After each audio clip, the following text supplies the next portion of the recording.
Hello guys, good day. Troubleshoot for today about how to convert manual blender digital. Kailangan convert sa manual kasi sira na yung board pinasok ng ipis.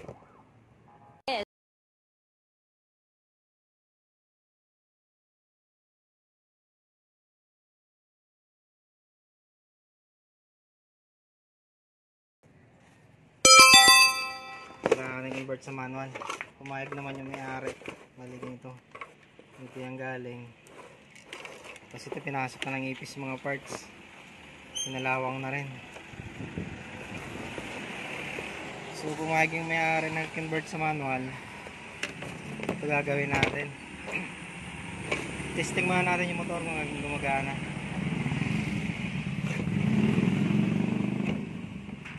Pag gumagana yung motor, pwede na natin convert sa manual para magamit pa. Kasi sira na po yung board, lalo na tong IC spotted sunog yung IC dito So convert na lang talaga yung tsansa kaysa ipapatapon. Bago natin convert, testing muna natin kung gagana. Direkta. Okay. Sak. May protection pa na Yung blender kasi, bawat blender may protection yan dito. Switch. Micro switch na nag-protect sa motor. Nagko-contact dun sa pinaka-pitchil niya. So kailangan natin pindutin dito. Okay.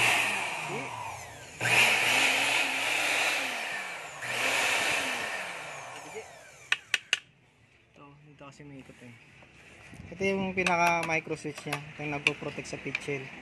Paglagay mo ng pitchil dito, maandar na siya.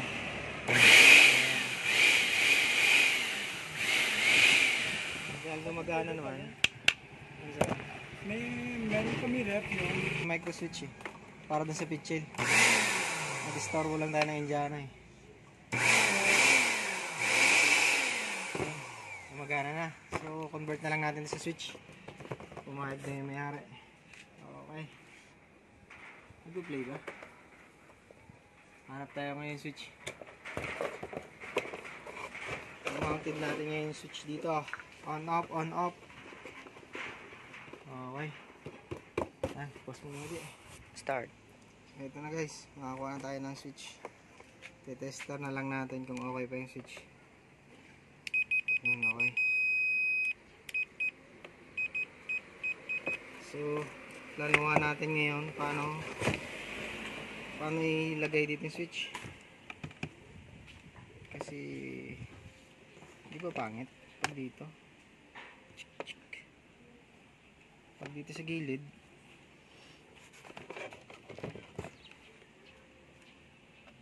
Iwan na lang natin tong board. Sa kanila naman to tsaka matrabaho. Sa papapangit itsura niya, dito na lang siguro. Ayan Tik tak, tik tak. Yung flow ng tubig at least nandito lang sa gilid, hindi siya makakapasok. Pag dito kasi pag matapunan ng basa rito sa loob, maaaring magaground pa. So dito na lang sa gilid. Okay, dito tayo magplano ng install. Atin lang natin itong pinaka square, tapos tatabasin sa salpak. Okay, tatabasin po muna natin. Pause muna di. Okay. Ito na guys, bali gumawa muna tayo ng pattern para hindi tayo mahirapan. Yan, pinusok muna natin itong dalawang pen. Tsaka yun, ginamitan natin. Tsaka ikakat na ngayon natin.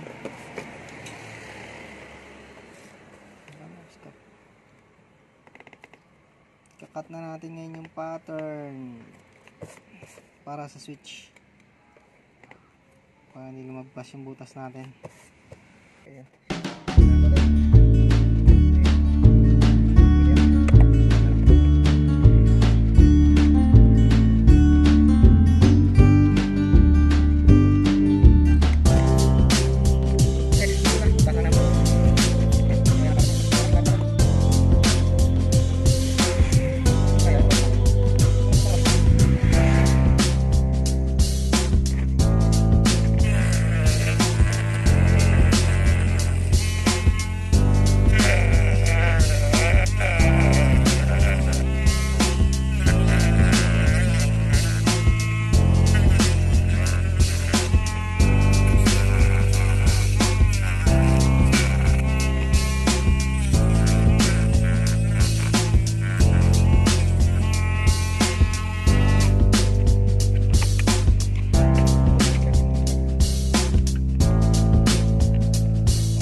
Pag walang router, pwede naman cutter. Tandaan. Kaya sige nga rin, kapatid na. Silo. Kapatid na silo. Kahit sige okay. Okay. Ulit.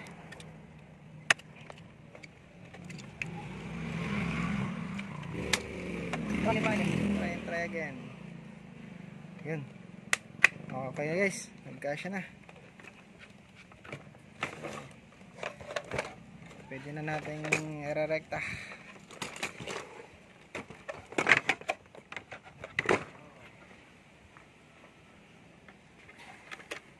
Kuha nga dun di pambalot ng ano, ng meron tayo dyan pambalot na so ito na guys, nag-prepare tayo ng soldering iron para dito sa hinang, tapos insulation pambalot dito para hindi tayo gagastos ng electrical tape. Pwede rin natin lagyan ng tape para hindi dudulas. Tapos ito, yung dalawang connection, yung dalawang galing sa wire, papadaanin natin ng switch para yun lang yung magkukontrol yung switch ng on off nya. So ito, hihinangin na natin. Alright.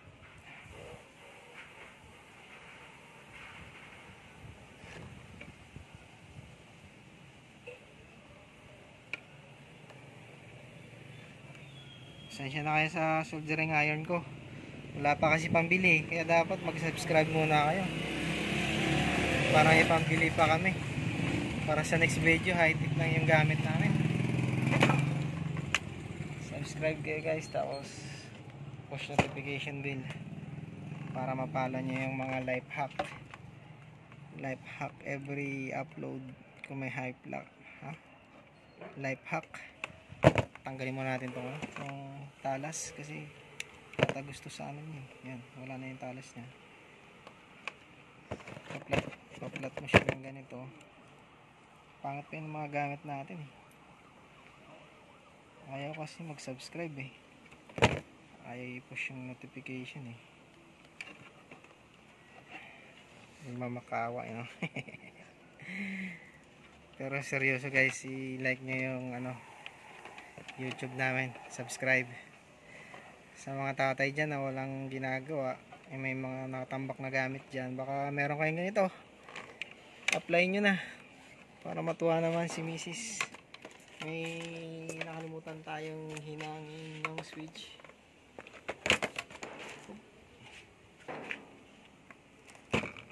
Nakalimutan natin yung switch i-connect.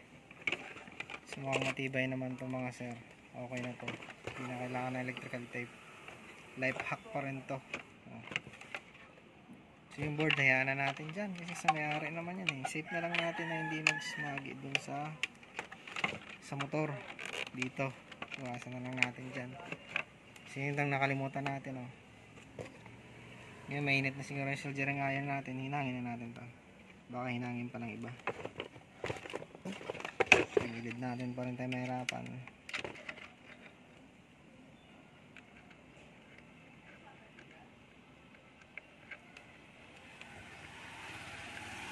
Hirap pag nakapagilid, hirap maghinang, pero kahit dulo lang ito mahinang natin, okay na yun. Basta kumapit lang yung natin. Right, kumapit na yung hinang natin, okay na.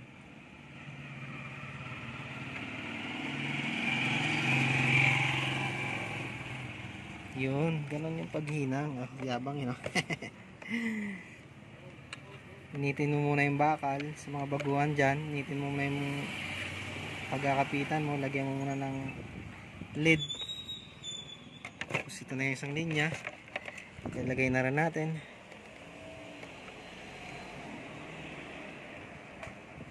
Alright guys, high resistance na to kayo natin ng ginawa nating manual. Hindi na yan masisira masyado ng mga ipis. Nadaan mga ipis dito, patay, kuryente.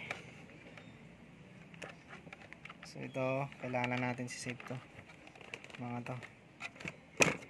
Pwedeng cable tie para hindi rito tatama sa blade. Si-save lang natin. Okay. Kuhanin na lang din natin tong bird para safe.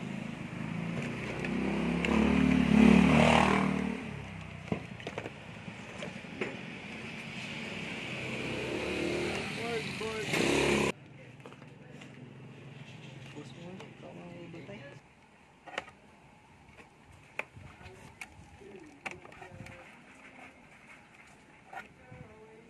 Abidyan na.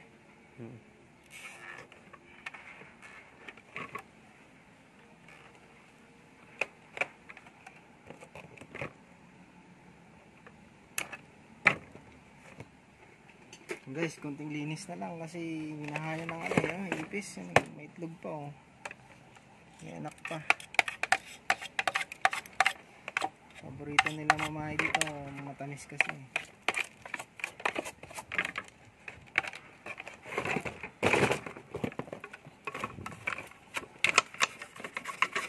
Konting linis lang.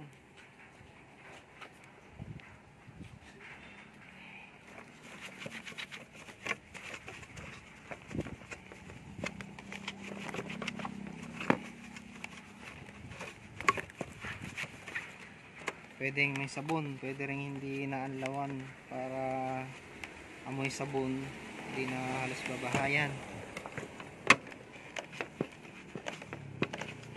Kaya na matuyo yung sabon dyan sa loob.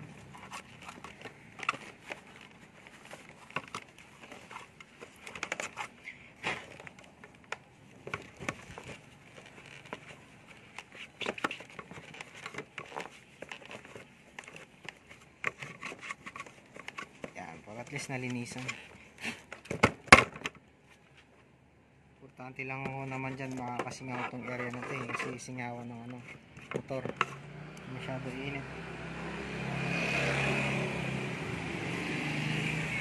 Yan, dito sa side na to medyo importante. Dito siya sa singaw eh. Sama lang natin yun para ang ganda-ganda tingnan. Hindi na anlawan. Ito may sabon pa rin naman. May sabon. Okay.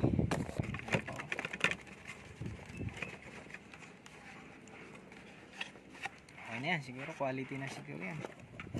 Quality is a must. Not quantity. Ito ba? Yun lang. Hindi tayo magkasya dito. Yun lang. So mag-a-adjust tayo dito. Dito tayo mag-a-adjust. Sa dugtong-dugtong tayo pangit yan dito. I-adjust lang natin yung haba ng extension. Okay. Kulang pa guys. Medyo maskip. Stopper lang naman kasi ito eh. Yun. Okay. Medyo haba-haba na ako. Try lang natin ulit. Alright.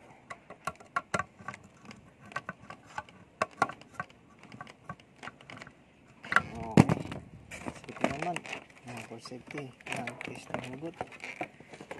Then, tama itong ginagawa natin. Iyon. Nasa loob naman pala yung blade. Hindi naman pala halos sasagi. So, okay. Hindi nag-provide customer, tinanggalan ng screw, nawala yung screw, so lalagyan natin na mamaya ng screw. Testing na muna natin kung gumana na ba yung invention natin. 2020 invention pa. Okay na, pwede ito guys, permanent on, or pag may pitchil na under naman yan eh. Lagi nyo yung tandaan dito yung safety switch nya kung mag-testing kayo. Kung ba't hindi umandar kasi yung safety switch nya hindi nyo napipindot. Dapat pindutin nyo muna yung safety switch bago switch. Guys, so nice. Pagpapandar kasi ng blender guys, on off lang, hindi pwedeng tuloy-tuloy. Pwedeng tuloy-tuloy lang pero mga 1 minute siguro o 50 seconds. Durog na yung ay, syempre pipigilan mo na.